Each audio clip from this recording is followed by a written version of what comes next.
Karena kan sebenarnya sumber daya dari Inter ini boleh dibilang melimpah. Ya, secara sebenarnya squad, secara kedalaman squad. Kalau gue pribadi, gue sebagai Milanisti sih, gue menilai bahwa pertandingan antara Torino dan Milan ini bukan suatu pertandingan yang sulit. Tapi ya sekali lagi gue kayak lu bilang bahwa Torino Ivan Juric, tapi kan musim kemarin juga udah Ivan Juric Iya, sebenarnya menang 2 kali tipis-tipis iya, tapi bisa diatasi oleh Inter. Nah, jadi ya kabarnya sih si Taremi sama Ciro Immobile, yang kabarnya juga Ciro Immobile mau dilego sama Lazio. Taremi. Kok Taremi ikut-ikutan? Sama deh dulu juga. Ya? Enggak, ini memang Morata ini nggak ada apa, mereka nggak ada Nggak ada squad kreativitas. pemainnya apa. Ada apa satu. yang Milan rekrut itu yang mereka mau ambil. Jadi scoutnya dia mengamati scoutnya Milan. Iya, kalau pasti. Karena itu gue berharap secepatnya kita pisah kandang. Iya. Karena apa? Itu Setiap contek ya? nih Frulani sama si Mokanda susun pemain. Iya, diintip. Morata ada di sebelahnya. Ada spion ya? Oh, ini yang mau direkrut sama Milan nih. Diambil pula sama dia. Ya, Tapi nggak-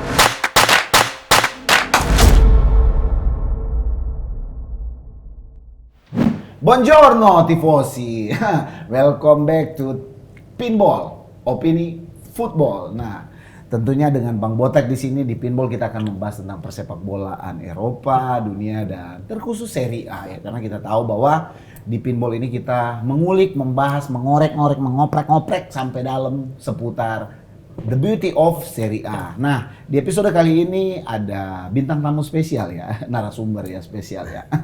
Dia baru datang dari Hawaii ya, karena nggak tahu kenapa dia punya feeling yang sama, dia pakai celana pendek seperti saya ya. Dia kayaknya baru habis, Anda baru dari Bali ya kemungkinan. Nah, dia ini Juventini ya. Siapa namanya? Reza. Oh, Abang Reza ya. Ini tidak asing dan tidak bukan, dia lagi lapar, dia lewat dulu lah. Ini Rangga dari Napoli. Baru Saya Bara dari Milanis Indonesia. Saya Aldi dari Intristi. wah, luar Podcast. biasa. Mantap. Kita di sini di episode kali ini kita akan mengulik alias mengoprek-ngoprek ya. Prediksi pertandingan pekan ke-9, Giornata ke-9 Serie A setelah libur hampir 2 pekan ya kita ya. Ya. Kita libur 2 pekan ya, international break. Sekarang Liga Italia kembali lagi, tensi panas ya, pertandingan seru, menarik yang luar biasa. Nah, kita tidak perlu berlama-lama, kita akan bahas dulu pertandingan pertama antara tuan rumah Verona berhadapan dengan sang campione di Italia, juara bertahan, Napoli, yang sebelum international break grafiknya udah lumayan meningkat nih. Nah, kita akan lihat nih bagaimana nih prediksinya dari Rangga dulu. Sebagai pemakan bakpao ya, ngelihat dari statistik terakhir kan kayaknya sebenarnya Verona itu salah satu tim yang paling sering menyusahkan Napoli, apalagi pada zamannya Ivan Juric. Ivan Juric, Giovanni Simeone Iya, itu back to back gak menang tuh Napoli, seri dan kalah. Jadi menurut gua bukan pertandingan mudah juga, terakhir kalah lawan Fiorentina juga, ternyata permainan yang sangat-sangat aneh lagi ditunjukkan ya, lebih kepada kayak pemainnya nggak punya motivasi yang cukup lah, dan juga strategi yang dikeluarin sama Rudi Garcia nggak berjalan dengan baik, pergantian juga nggak berjalan dengan baik, akhirnya kalah. Di sini gue masih merasa seperti itu dengan hilangnya juga Osimhen yang cedera, kemungkinan 6 minggu bakal miss lawan Hampir 2 bulan. Ya? hampir 2 bulan miss lawan Milan, sama 2 kali lawan ECL. Union Berlin juga bakal miss. Jadi kehilangan yang besar, tapi justru menurut gua terakhir kali Napoli kehilangan Osimhen, justru grafiknya malah bagus. Karena waktu itu di awal musim tahun lalu, ya pada saat Scudetto ketiga setelah 33 tahun, itu Osimhen cedera. Dan itu digantikan sama Giovanni Simeone dan Raspadori. Justru mereka berdua sangat bisa menggantikan kehilangan perannya Osimhen. Gue sih berharap dengan hilangnya Osimhen justru Rudi Garcia bisa coba ngolah tactical timnya lebih ditweak lagi lah, lebih dalam. Jadi gue berharap at least bisa ngambil poin penuh lah di sini. Berharap ya, cuman gue kok masih merasa kayaknya lebih ke seri sih. Oke, dari Aldi? Iya, kalau kita lihat dari Veronanya ya, Verona ini di 2 pertandingan awal kayaknya menang 2 kali. Ya. Tapi 6 pertandingan selanjutnya nggak pernah Nggak menang pernah menang. dan kalah dan seri doang. Jadi trennya juga lagi nggak bagus setelah kehilangan, ya kan pelatihnya gue lupa juga namanya siapa. Setelah dari Ivan Juric pindah ke Torino, Verona juga bukan tim yang bisa berkutat di papan tengah juga. Kemarin kan juga hampir degradasi kan, dia cuma beda apa sih namanya, head to head doang, makanya dia playoff ya. Playoff, betul. Nah, jadi menurut gua kalau dengan materi pemainnya Verona yang sekarang dan pelatihnya juga yang belum semumpuni Ivan Juric, menurut gua Napoli nggak ada masalah lawan Verona, apalagi Napoli juga masih ada Kvaratskhelia, Simeone, Raspadori yang di pertandingan sebelumnya lebih cair ya waktu nggak ada Osimhen. Iya, Jadi gue rasa Napoli bisa lah menang margin 1 gol menurut Iya, gue. tapi kan masih ada Jesper Doik, masih ada Ngonge, masih ada Terracciano, masih ya. ada Colorusso. Menurut gue pemainnya juga masih cukup oke lah. Kalahnya juga beberapa kali kalah kalah tipis doang, 1-0, ya. 2-1 yang kalah-kalah mengesalkan lah gitu. Jadi menurut gue masih bisa ngasih perlawanan cukup Iya, keras sih ke menurut Napoli. gue masalah di Verona sekarang ya di striker sih, mereka striker ada Bonazzoli doang yang saat ini masih tersedia. Iya. Ya paling ya Sirengongnya juga kadang-kadang ditaruh depan, cuman bukan tipe-tipe striker yang bisa membongkar pertahanan Napoli sih menurut gue. Nah, memang kalau dari gua pribadi memang Verona Napoli ini bukan suatu partai yang berimbang sebenarnya. Benar. Ini adalah sama kayak Aldi bilang nih, sebenarnya partai yang sangat mudah sebenarnya untuk Napoli bisa mengatasi perlawanan seorang tim seperti Verona yang dilatih oleh, gue baca tadi pelatihnya si Baroni. Oh ya, Baroni. Ya. Jadi memang pelatih yang bukan juga pelatih yang udah punya pengalaman yang sangat banyak. Dia kebanyakan berkutat di Serie B dan Serie C. Nah, bagi gua pribadi semua nggak terlalu sulit memprediksikan ya Napoli bisa lah melewati ujian inilah. Napoli sekarang poinnya berapa? 17 kalau nggak salah ya. Ya, Posisi pokoknya 4 ya. Poin 17 kan posisi 4. Karena Juventus posisi 3 dengan poin 18, Ya. Inter 19, Milan 21. 21. Nah, setelah pertandingan Verona lawan Napoli, sekarang kita akan jalan-jalan lu ke pertandingannya Roma berhadapan dengan Monza. Roma berhadapan dengan Monza. Gue menggarisbawahi ini partai yang sangat menarik juga karena Roma dengan Lukakunya lagi Lagi bagus-bagus gacor ya. nih, Iya. lagi gacor-gacornya. Menang bukan dengan margin gol tipis-tipis tapi lumayan gede nih Iya. dari Bro Reza. Ya, harusnya partai ini jadi milik Roma ya. Di atas kertas atau materi pemain, ya Roma udah pasti lebih diunggulkan. Di atas kertas bang, main bola di atas lapangan. Ya, maksudnya hitung-hitungan di atas kertas gitu. Ya harusnya sih pertandingan ini ya jadi milik Roma gitu. Iya. Dari Brother Reza sendiri memprediksikan bahwa bukan perkara sulit buat Roma. Ya, bukan mengatasi hal yang sulit Monza. buat Roma ya. Ya, oke. Dari Rangga. Bapaknya nggak bisa. Ternyata cepat juga nggak bisa ya. Kaktus kali, masih lapar kali kaktus. Minumnya kapan ya? Tapi ya udahlah.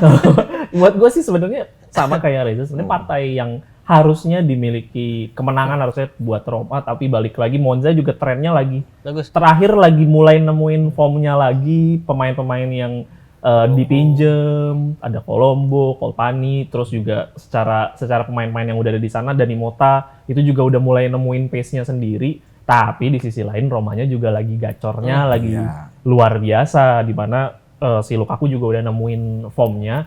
At least menurut gua semoga permasalahan di lini belakang, masalah koordinasi di lini belakang nggak kejadian ketika lawan Monza, karena serangan-serangan baliknya Monza itu cukup mematikan, dan tendangan-tendangan dari luar kotak penalti, di mana itu salah satu problemnya Rui Patricio juga. Semoga sih nggak kejadian. Jadi ya menurut gue sih masih pegang Roma lah. Mungkin gue nambahin dikit bang, Roma kan juga saat ini lagi lini serangnya lagi bagus, lagi gacor, Lukaku, Dybala, dan El Shaarawy. Tapi Monza ini dalam 3 pertandingan terakhir dia selalu clean sheet. Iya. Terakhir kalah juga lawan Atalanta, jadi udah cukup lama lah ya. Jadi inilah menurut gue jadi Bukan kelima kalau nggak salah. ya ini jadi kayak ya ujian untuk Roma nih yang sesungguhnya. Ya kemarin kan dia menang marginnya sekali menang marginnya gede kan, tapi sekali kalah juga kalah dengan tim-tim yang levelnya di bawah dia. Nah ini jadi ujian juga buat Mourinho dan Lukaku di lini depan, apakah bisa membobol gawang Monza yang saat ini lagi koordinasi pertahanan lagi baik. Iya. Nah, untuk Roma dan Monza ini gue nggak pengen bahas terlalu dalam untuk masalah pertandingannya ya, karena memang ya Roma lagi geng-gengnya lagi bagus, ya Monza juga nggak jelek-jelek amat seperti Aldi bilang. Cuman ada satu nih, gue pengen bahas sama Bara nih. Isu kabar terbaru dari Roma yang gue baca kemarin dari fanpage Roma juga semua membahas itu, bahwa ini adalah bisa jadi musim perpisahannya Jose Mourinho dengan AS Roma, di mana ini adalah musim terakhir dari Bara. Ya, gue rasa kalau Mourinho memang beneran dia ingin mengikhlaskan untuk melepas Roma, ya gue rasa ini saat yang tepat setelah paling nggak dia ada back to back ke final Europa League. European, terus juga dibanding kalau misalnya nanti dia terus bertahan. Sekarang kan kayak terselamatkan momentum aja, tahu-tahu depannya bagus, Lukaku gacor, ntar kan siapa yang tahu musim depan dia makin jelek. Secara pribadi harusnya dia berkarir, gue sih mikir mending dia cocok buat lengser sih bang. Udah saat dan tawarannya juga dari Arab kan. Jadi udah saatnya udah ngumpulin duit aja lah. Cuman kalau gue baca lagi beritanya bahwa Mourinho ini masih punya motivasi untuk mengangkat trofi bergengsi di Eropa karena itu dia mungkin lepas dari Roma dia mengincar untuk melatih klub papan atas. Bahkan isunya yang beredar adalah ketika nanti seorang Luis Enrique tidak bisa berprestasi di Paris Saint-Germain, mungkin Mourinho yang akan masuk ke PSG. Kita lihat aja akan masa depannya mereka kayak gimana. Tuh juga gajinya nggak masuk ke kita kan. Ada potongan. Bagian komen aja. Nah, oke. Nah sekarang kita mau minum. Aus. Kasihan nih, ini ada bintang tamu. Mas, mau ngapain Mas? Mas Iman. Mas Iman.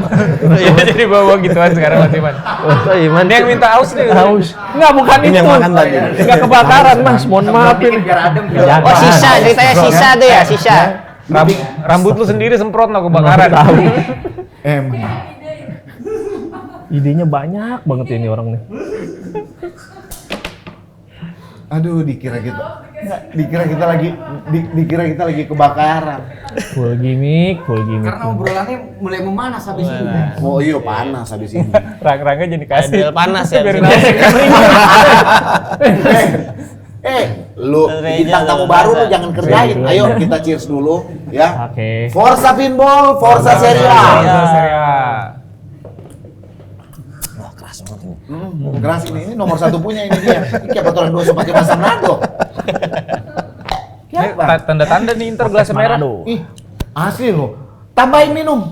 Rangga Nah, gue aus. minta punya Reja aja ntar. Abis nih. Seret tadi makan bapau, soalnya seret. Mana yang sering banget suruh ngobrol lagi belum. Enggak, jangan yang itu. Udah lama nggak mau. Ini punya Reja masih banyak ntar gue minum. Aduh. Iya, terima kasih Bapak. Nah, gitu. Itu Bara memang setia kawan. Enggak kalau gitu, jangan muter-muter. Sama aja dong. Muter-muter Bara, ya Allah. Makasih. Nah, setelah kita bahas Roma dan Monza, sekarang kita akan masuk bahas tentang tim yang ada di peringkat 2, yaitu La Beneamata. Inter Milan Ya. akan bertandang ke Stadion Turin, Olimpico Turin, Ya. ya, di kandangnya Torino. Ya. Inter yang 2 pertandingan kemarin agak sedikit naik turun performanya, bahkan pertandingan terakhir mereka Seri lawan Bolonya kan. Kira-kira nih gimana dari brother Bara dulu? Ya, walaupun Inter kemarin 2 kali itu kurang hasil positif ya bang, tapi gua rasa di lawan Torino ini dia tidak ada background atau latar belakang berarti yang membuat Inter akan kesulitan melawan Torino, kecuali mungkin paling sedikit faktor kelelahan di international matchday. Gua rasa sih di sini Inter minimal dia bisa meraih poin di kandang Torino sih bang kalau gue lihat. Bahkan prediksi gue Inter bakal menang tipis sih bang. Tipis ya? Setipis tisu? Tipis sutra. Enggak, biasanya kan lu kan Kain enggak, sutra. Lu kan biasanya begini, Bar. Lu biasanya kalau partai Inter lu berdoanya berharapnya Inter itu tertahan biar Milan menjauh. Benar. Tapi biasanya kayaknya gitu. lu realistis karena Milan akan berhadapan dengan Juventus ya. iya. Kalau Inter menang dan Milan draw, maka Balik Inter lagi. di pucuk lagi ya. Oke lah, ya dari Aldi. Ya kalau dari secara statistik 8 pertandingan terakhir Inter memang nggak pernah kalah dari Torino ya. Menang 7 kali, seri 1 kali. Inter tuh kalah terakhir dari Torino itu tahun 2019. Jadi udah cukup lama. Tapi selama ini kan Torino-nya udah beda nih. Torino-nya Ivan Juric. Nah, beberapa musim terakhir Inter selalu kesulitan melawan tim-timnya Ivan Juric, Hellas Verona, karena juga Torino menangnya tipis musim kemarin. Jadi gua rasa ya Inter mungkin bisa menang tapi nggak akan mudah lah. Jadi bakalan alot. Terlebih lagi seperti yang Bang Bara bilang, ada faktor kelelahan yang karena Inter banyak main di internasional kemarin kan. Ada Lautaro, Barella dan ya lain-lainnya lah. Rata-rata tuh pemain inti. Jadi Sombong amat. ya kan kenyataan. Lagi inti aja, lagi inti. Dan menurut gue ya itu bisa jadi faktor yang menentukan justru. Karena ya prediksi gue justru Inter akan bermain slow pace dulu nih, mencari celah dulu, nggak langsung ngegas. Mungkin baru di menit-menit 60 ke atas baru mengincar menang, mengincar gol juga sih. Tapi ya inilah masalahnya. Jadi kalau misalnya nggak punya rotasi yang bagus dari Inzaghi, kemungkinan akan sulit untuk menang lawan Torino. Nah, berarti kalau gua menilai, apakah dari Aldi sendiri sebagai fans Inter udah agak sedikit meragukan dengan kapasitas Inzaghi? Belum sih, karena masih ada panjang. Cuman dan Inzaghi juga terus berbenah sih biasanya. Kemarin kan abis seri lawan Bologna sebelum international break. Nah ini ada waktu 2 minggu. Apakah dia bisa Berubah atau enggak? Ya evaluasi yang lebih baik atau enggak? Karena kan sebenarnya sumber daya dari Inter ini boleh dibilang melimpah. Ya, Secara sebenarnya squad, secara kedalaman squad. Kalau gua pribadi, gua sebagai Milanisti sih, gua menilai bahwa pertandingan antara Torino dan Milan ini bukan suatu pertandingan yang sulit. Tapi ya sekali lagi gua kayak lu bilang bahwa Torino Ivan Juric, tapi kan musim kemarin juga udah Ivan Juric Iya, sebenarnya kan. menang 2 kali tipis-tipis. Iya, ternyata bisa menang diatasi oleh Inter. Nah, tinggal bagaimana skema permainan yang akan diterapkan oleh Simone Inzaghi. Yang penting dia tidak melakukan pergantian blunder aja.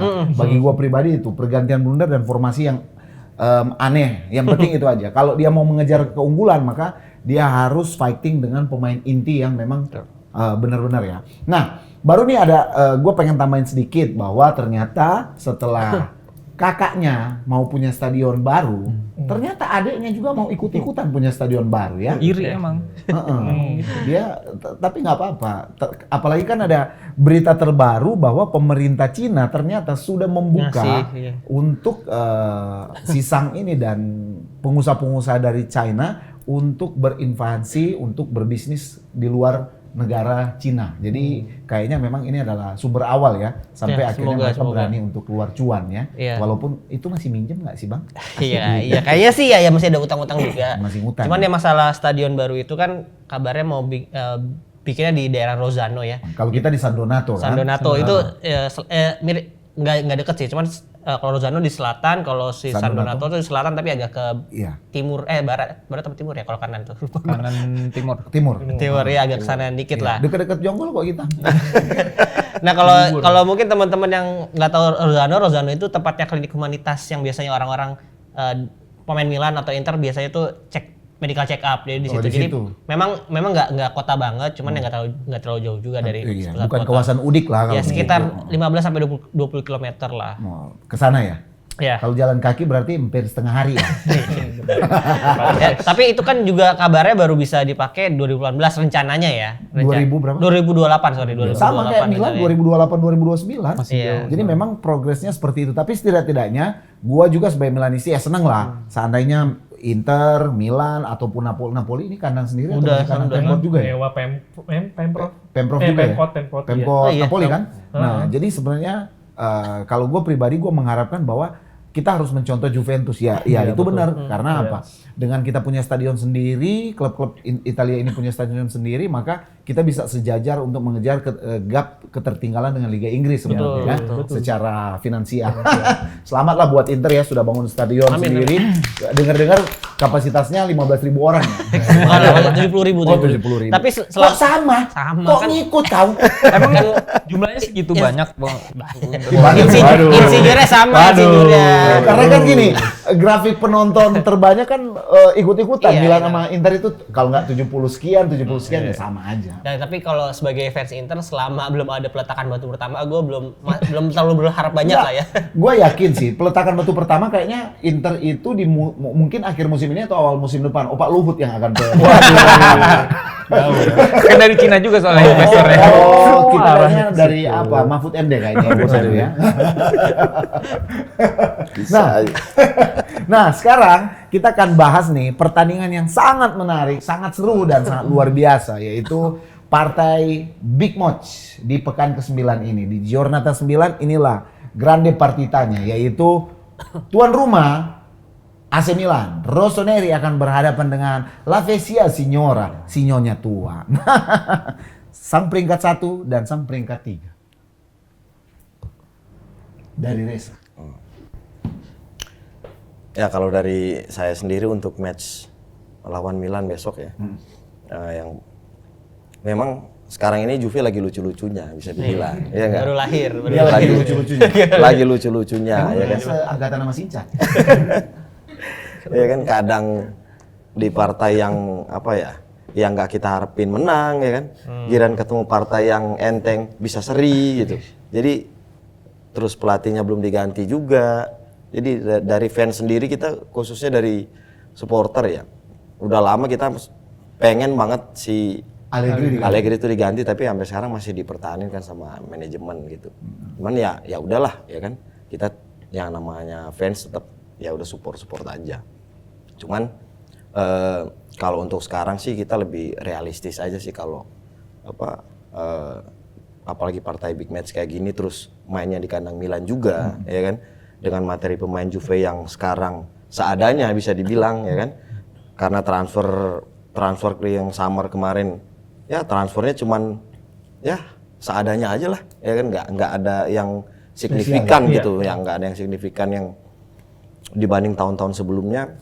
Ya kita lebih realistis aja sih ya, mungkin untuk match yang besok ya seri aja udah cukup sih buat di kandang Juve. buat Juve ya.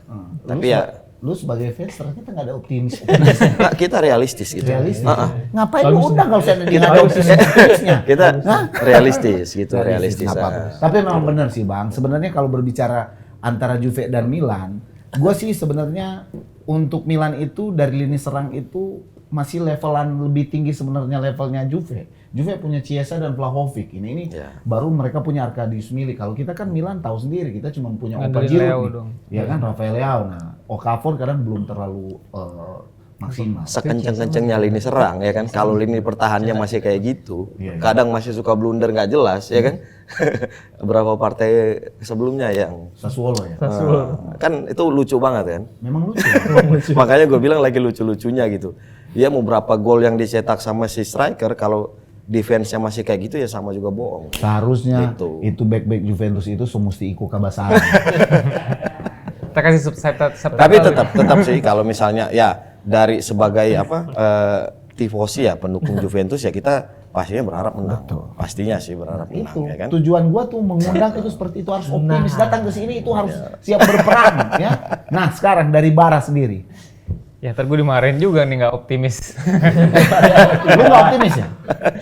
Gini Bang, ini soalnya si Milan ini mau dilihat dari sudut pandang manapun, partai besok akan berat banget. Gue udah lihat cek dari riwayat, pastinya kan kartu akumulasi kan, Theo sama Menyon nggak bisa. Terus gue lihat dari wetonnya juga, ini Milan berat nih Bang.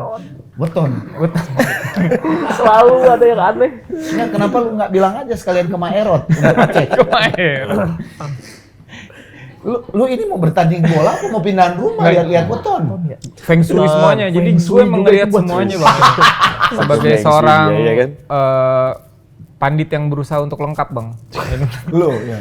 Nggak, jadi tadi bagi ya, lu sendiri gimana nih pertandingannya? itu semuanya itu faktornya berat buat Milan menang.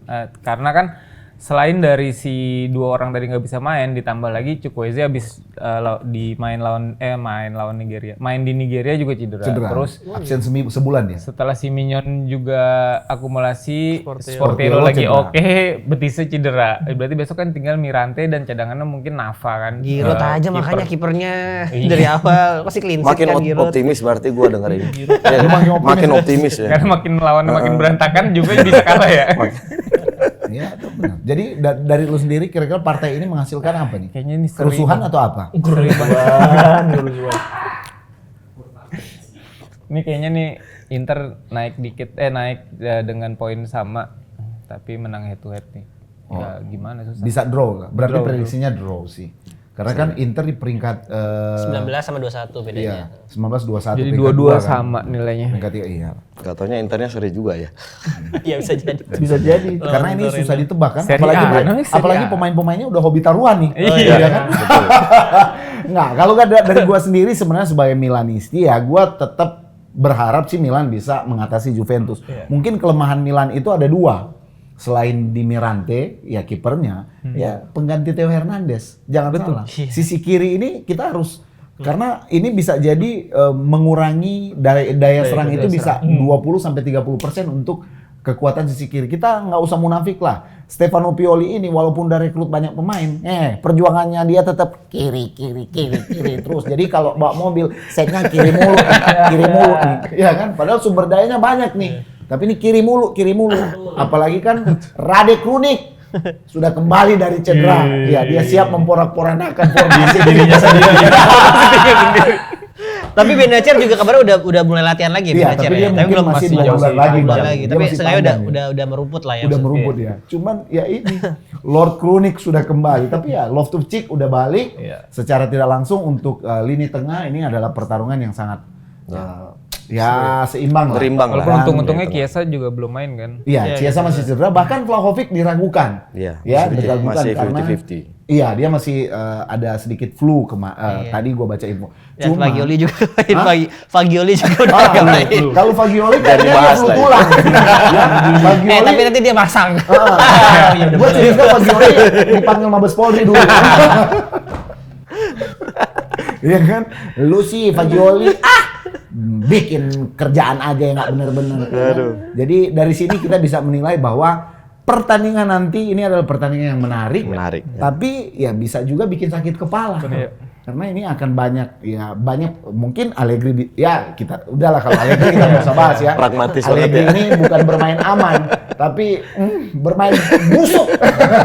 Maaf ya Juventini, benar nggak? Ya, memang Dia kan pragmatis bermain busuk. banget. Kalau Pioli, ya barbarnya dia. Masih Dia walaupun enak, gimana iya, masih iya, enak ditonton. masih Ya enak kan? ditonton. Walaupun dia tahu pemain gawangnya bakal dibobol 5, yang penting hantem terus. Nah gitu. Nah bagi gue pribadi ya, semoga aja ya kita menonton pertandingan Iya, sangat yang menarik menarik, ya. Mungkin kalau ada tifosi atau fans-fans semua yang mau kasih penilaian ataupun komentar prediksi tersendiri, silahkan tulis di kolom komentar. Nggak usah khawatir ya, karena kita juga butuh masukan dari kalian. Nah belum selesai. Tunggu.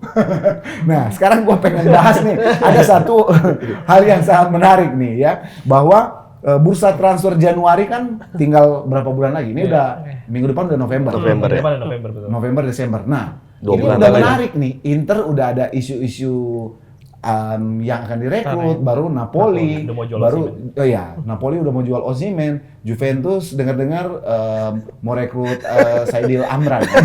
Siapa Sadil Ramdhani. Sadil Ramdhani. Sadil Ramdhani. Sama Ponario Astaman, ya. bisa. Bisa jadi ya. Nah, sementara Milan ini Furlani ini udah bergerak cepat ya. Dia udah mau merekrut si Miranda, bek kiri dari Spanyol Real Betis, baru Jonathan David untuk menggantikan Giroud mungkin ya, karena memang kayaknya dilihat si Luka Jovic ya. Nggak Kegedean perform. perut dia kebanyakan makan mie. Enak pada belanja ya. Iya, dari Juve Juve ngeliatin aja ya kan. Oh iya maaf, Kita ngeliatin ngomong aja. belanja ya. Kan Juve miskin. Waduh. Kaya sebenarnya Kaya kaya. sebenarnya. Lagi irit aja sekarang. Lagi Ngeles irit. aja lagi irit, bilang aja nggak ada duit. Kalau dari Inter sendiri, isu terbaru apa nih? Isu terbaru karena kan Inter lagi masa di backupnya Lautaro dan Thuram ya. Sekarang Iya. cedera si Arnautovic cedera, terus Sanchez ya juga bukan yang bisa diandalkan gitu. Udah habis masa kayaknya. Iya, jadi ya kabarnya sih si Taremi sama Ciro Immobile, yang kabarnya juga Ciro Immobile mau dilego sama Lazio. Taremi. Kok Taremi ikut-ikutan? Sama deh dulu juga. Enggak, ini memang Morata ini nggak ada apa, mereka nggak ada Nggak ada squad kreativitas. pemainnya apa. Ada apa satu. yang Milan rekrut itu yang mereka mau ambil. Jadi scoutnya dia mengamati scoutnya Milan. Iya, kalau pasti. Karena itu gue berharap secepatnya kita pisah kandang. Iya. Karena apa? Itu Setiap contek ya. nih Frulani sama si Mokanda susun pemain. Iya, Morata ada di sebelahnya. Ada spion ya. Oh ini yang mau direkrut sama Milan nih, diambil pula sama dia. Ya, Tapi nggak apa-apa. Tapi seru paling nggak? ada satu nama yang baru dari Liga main Meksiko yang main di Liga Belanda, main di PSV apa Oh. Ajax gitu loh. PSV. PSV. Feyenoord apa pokoknya PSV. pokoknya namanya Jimenez. Jimenez. Nah, itu Bukan. Feyenoord, Jimenez. Jimenez ya, yang Striker kan? Yang dulu di Wolverhampton. Enggak, Beda- lagi. beda Jimenez. Beda Beda lagi, beda Itu lagi. Raul Jimenez. Raul itu Jimenez. lain. Ini beda Jimenez. Ini pakai G. Ini Jimenez. Kalau itu Jimenez. Jimenez. Ya, gua harap sih bisa jadi kayak Lautaro Martinez ya, maksudnya dari pemain yang nggak terlalu kenal dan bisa main di Iya. Serie A dengan Tapi baik. dia memang boleh lah menjanjikan itu. Kalau dari Napoli ya cuman isunya Osimhen jual. dijual ya. Ya itu yang penting kan. Kalau itu udah dijual duit banyak kan. Jadi maksud gua itunya apa namanya transfer activity jadi bisa berjalan. Isunya ke Real Madrid 180 juta pounds seingat gua. Pasarannya berapa sih? Pasarannya 200 sambil 2. Body lempeng. Body lempeng. Pajak Dan pajak. inbox. Mau dia lengkap 200 ambil 2. 200 ambil 2. Celah dalam dong. Enggak. Pasarannya kayaknya 150. Iya. Iya. Sebenarnya release clause-nya tuh 100. 150. Yang singkat gue tuh 100-150. Gue nggak tahu deh, nggak dijabarin secara resmi, tapi katanya mau ambil 180. Kalaupun jadi, bagus buat Madrid, bagus juga buat Napoli. Karena at least satu masalah sudah bisa diselesaikan terlebih dahulu, lalu juga nanti Napoli jadi punya budget lebih untuk menambal sisi-sisi yang memang dirasa perlu ditambah. Kayak di kiri, Mario Rui udah berasa nggak perform juga, di sisi pemain di kanan juga butuh pemain yang lebih eksplosif lagi. Jadi gue berharap mungkin Berardi bisa diambil misalkan, atau Laurente bisa diambil. Jadi ya itu at least kita bisa dapat opsi-opsi pemain yang lebih banyak. Mungkin di sisi depan juga semoga bisa dapat opsi-opsi yang lebih bagus lagi, biarpun sekarang udah cukup oke sih. Kalau gue sih sebenarnya berharap di Januari nanti, baik mau Inter kayak mau Milan, mau Napoli, mau Juventus, ataupun mungkin Fiorentina, ataupun Atalanta, AS Roma, ini bisa merekrut pemain-pemain yang bisa menambah kekuatan. Pemain-pemain yang berfungsi sangat bagus, karena sebenarnya gue menilai bahwa untuk Inter, perekrutan gagal mereka ya si Sanchez. Ya kan, kalau kita di Milan yang memang nggak bisa diharapkan untuk rekrutan terbaru siapa? Ya, yang belum perform ya paling Chukwueze aja. Sama Luka Jovic sih sebenarnya. Iya, sama Jovic. Ya kan? Nah, itulah yang tapi gua kan free harapin transfer ya, masih sebenarnya. aman lah. Iya. Ya. Kita akan melihat bagaimana nantinya. Pokoknya pasti gue yakin bahwa akan begitu banyak kejutan yang akan hadir di bursa transfer musim dingin. Karena biasanya tim-tim Italia ini akan memperkuat timnya, skuadnya di saat musim dingin. Apalagi kan Milan yang mungkin, ataupun Juve. Kita kan nggak boleh meremehkan Juve nih. Iya. Juve bisa saja dia merendah begini-begini, tapi mereka bisa melihat potensi ketika di bulan Desember mereka posisi mana dulu nih. Kalau seandainya mereka punya peluang untuk bergabung ke Scudetto, gue yakin sih mereka akan gila-gilaan. Bisa saja mereka mengorbankan Vlahovic ataupun Chiesa untuk merekrut beberapa pemain yang bisa menguatkan. Nah, biasanya strategi Juventus untuk memperkuat skuadnya mereka ketika mereka itu masuk ke bursa bursa pertaruhannya Scudetto, biasanya mereka akan merekrut pemain-pemain yang mengombosi kekuatan lawan. Dan biasanya dari Napoli, kayak Higuain waktu itu. Iya, Jadi kalau Osimhen nggak ambil dari Napoli, dari Atalanta atau Fiorentina. Itu tiga, itu dia. Trik zaman dulu itu. Karena kan contoh, Chiesa, Bernardeschi, Vlahovic, itu direkrut dari mana? Pokoknya dari tim-tim yang mengancam gitu. Iya, bagi mereka itu, mereka kalau dari Milan, Juve Tapi nggak nggak bisa tahu nipu sih Milan. metodenya Gintoli gimana kan? Karena kayaknya Iya, Gintoli itu punya pendekatan yang agak sedikit Berbeda. beda dibandingkan Beda, sebelum-sebelumnya yang dipunyain sama Juventus gitu. Jadi menurut gua layak dilihat sih strateginya Gintoli gimana, karena kan di awal bursa juga justru malah dia lebih banyak pasifnya, karena transfer-transfer yang ada justru bukan dari hasil rekomendasinya Gintoli gitu, karena memang baru banget masuk. Dia baru mau, kalau gue lihat sih sebenarnya pergerakan Gintoli itu akan mulai di bulan Januari, di gua juga berharap winter. Nah, kalau untuk Inter, gue mewaspadai satu hal.